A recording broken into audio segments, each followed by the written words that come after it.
L'ambassade américaine à Tel Aviv a subi des dommages après qu'une roquette iranienne est tombée près du bâtiment aux premières heures du lundi, a déclaré l'ambassadeur des États-Unis en Israël.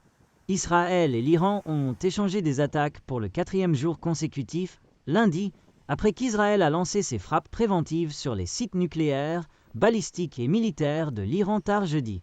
L'ambassadeur Mike Huckabee a écrit sur X qu'aucun personnel américain n'a été blessé dans l'incident, mais a ajouté que le bureau et le consulat de l'ambassade américaine resteraient fermés lundi. Le président Donald Trump, durant son premier mandat, a ouvert l'ambassade américaine à Jérusalem et a reconnu la ville contestée et divisée comme la capitale israélienne. La branche de Tel Aviv est restée fonctionnelle. Le département d'État américain a déclaré samedi que les membres des familles et le personnel gouvernemental non urgent sélectionné devaient quitter le pays, tandis que tous les autres seraient abrités jusqu'à nouvel ordre.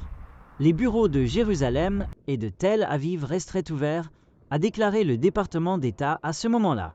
Les États-Unis ont retiré une partie de leur personnel de tout le Moyen-Orient, y compris l'ambassade en Irak, avant les attaques d'Israël à la fin de la semaine dernière.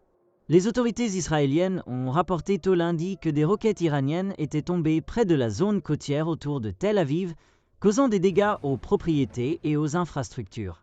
Les médias d'État iraniens ont rapporté lundi que Téhéran avait lancé des centaines de roquettes vers des objectifs stratégiques et sensibles à Tel Aviv et Haïfa, débutant peu avant 5 heures du matin, heure locale.